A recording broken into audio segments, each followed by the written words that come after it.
The luxurious component of liquor is how it is an equalizer of people, being a beautifully destructive enhancement to the old, young, rich, and poor alike. Mixology transcends its basic definition, unraveled through the aesthetics of spirits. Champagne bottles pop and pour excitement into glasses. Shots are taken straight to the head, numbing minds garnish free. Cocktails are constructed to be soothing remedies to life's difficulties. However, the person behind the drink has the most power of all. Soulless drinks are served every night in bars, restaurants, and lounges without a hint of artistry. The passion of the craft exists in few, overriding the division amongst mixologists and bartenders. There is a justifiable, villainous reputation that liquor has been branded with, those who partake labeled conspirators. Yet, an argument exists that the beauty in the mixing and relationships conceived from the exchanging of glasses outweighs the dangerous elements. What is truer in the face of opposition is that the love triangle between fashioning drinks of a high caliber, satisfaction from sinuous elixirs, and moderation are in the hands of artists.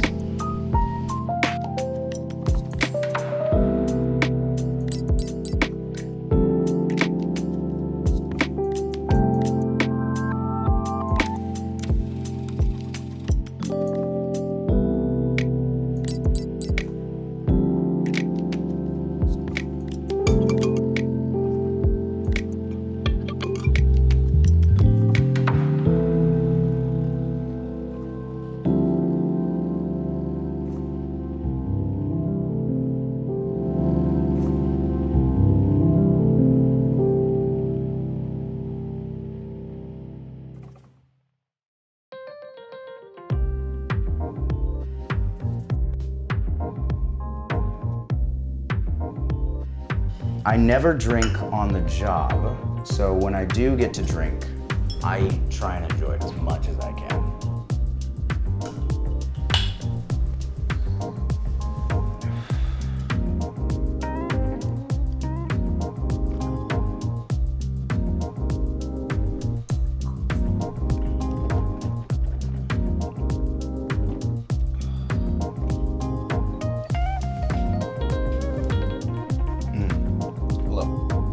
I'm gonna be taking a shot of Four Roses Bourbon, one of my favorite bourbons. Cheers.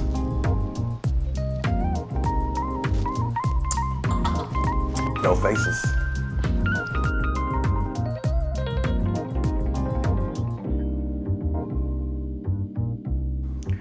I drink, originally, it was because of trauma. But I do it now because there used to be at least a lot of stigma on like, okay, if you drink, this amount, or if you drink this and that, then, you're an alcoholic, or you're headed in the wrong direction, or something like that. But alcohol, like, all jokes aside, is a solution for, for changing, for basically like changing it's for changing or creating specific chemical like reactions and change.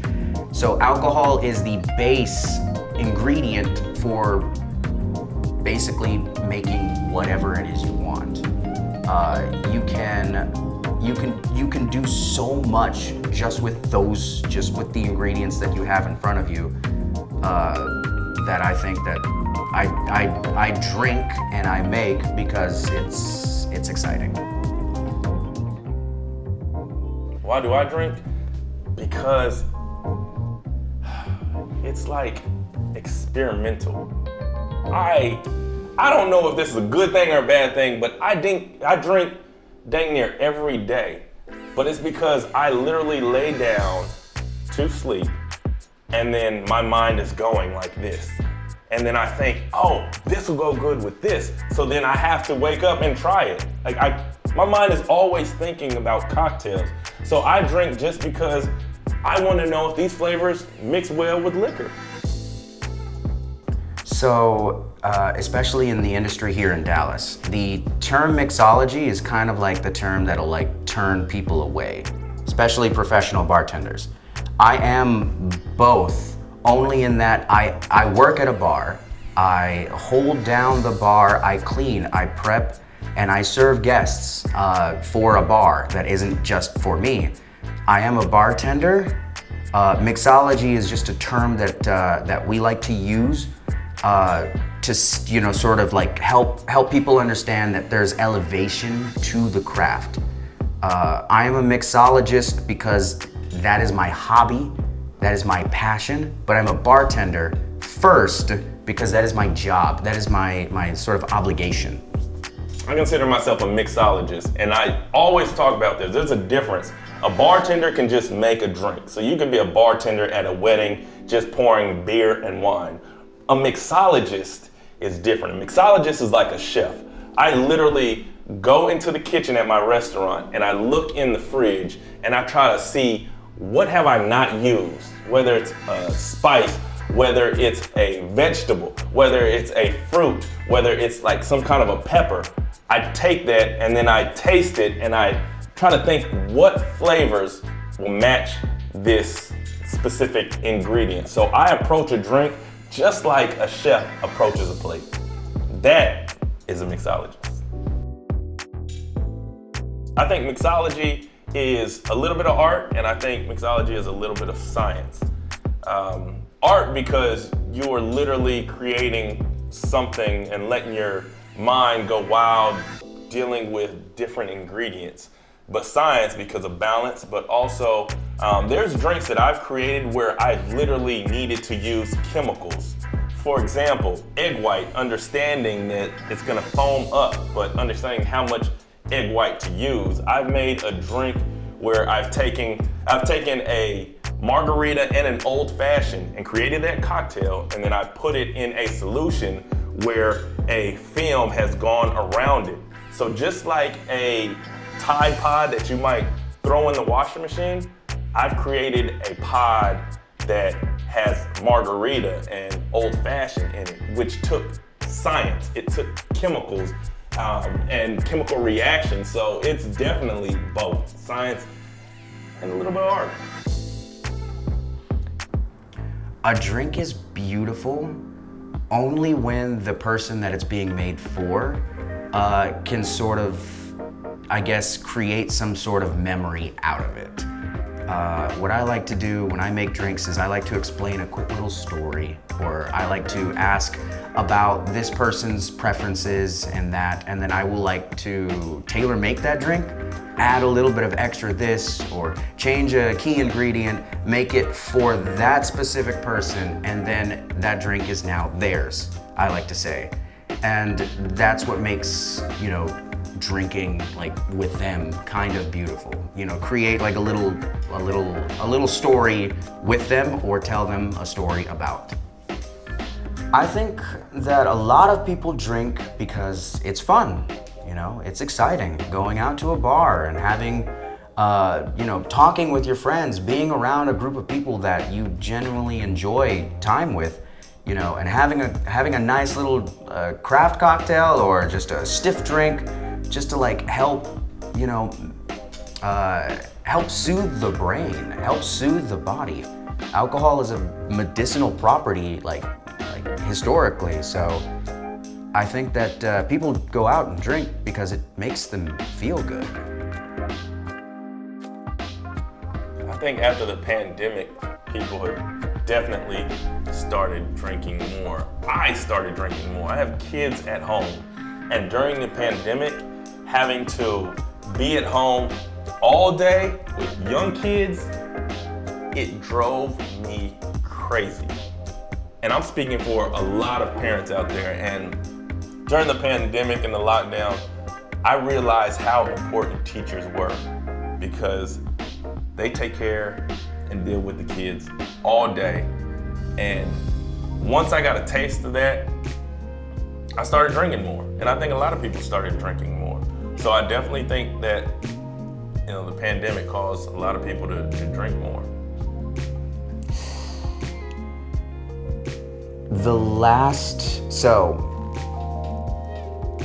The story about the police, the last time I remember getting drunk, I was chugging Hennessy.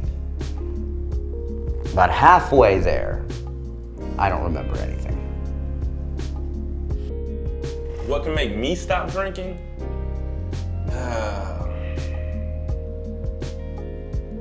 Health issues. If I found out that I had a health issue in which I couldn't drink, then yeah, I'd get away from it. What could make me stop drinking is, I guess it would be the law. My family, at first, because of the excess, at first they were concerned.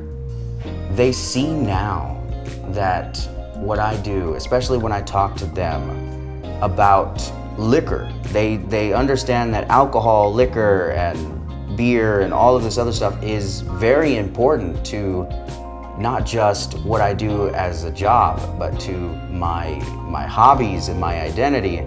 They understand now that it is an important subject matter, and they kind of respect it just a little bit more than usual. My family likes to come to me with questions about what's this and what's that, and should I drink some of this and that kind of thing. My family understand. Well, so my parents, I grew up not seeing them drink. I saw the rest of my family drink, but I didn't see my immediate family drink. So I never had my first liquor beverage until I turned 21 on my 21st birthday. But I mean, they know the profession.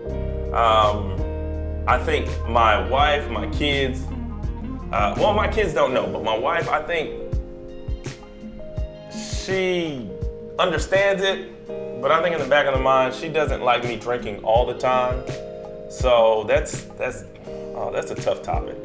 I feel like she'd want me to stop, but she also understands the business. Like I am a creative. She understands me creating drink is what I do. So it gives me happiness.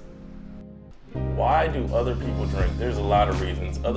Some people drink just to cope with the pain that they're going through. I drink a lot of times when I'm out networking because I had a mentor tell me he never does business with someone he's never had a drink with. I've seen people's walls come down when they drink, and then you get to know the real person, not just a front that they're putting up. So I think some people drink because of that. Some people drink because of pressure from others. And then some people drink just to drink, just because they see liquor and they have a problem. So there's multiple reasons why people drink. For me, that tipsy feeling is a splash of disorientating, but with a little bit of that loosey-goosey, like head bobbing, back and forth motions, but at the same time, just like a little confused. But like you're enjoying the confusion. The drunk feeling is very different. It is me slurring, not in a bad way, not cuss words. No, it's like me. It's kind of me constantly just like asking the same thing over and over and like making sure you're okay, even though I know I'm not okay. But as long as you're okay, then I think it's fine. But you're okay, right? That kind of thing. I drink at least a gallon of water a day. When I drink, I understand that you have to balance it out with water. So anytime I go out to drink, I also ask for water, and I drink more water than I drink alcohol. And most days, I'm drinking water all throughout the day, especially if I know I'm going somewhere where I'm gonna end up drinking. I'm gonna drink at least a gallon a day. Water should taste like nothing. Water is pure. You have to. If you're drinking, a little tip for literally everyone.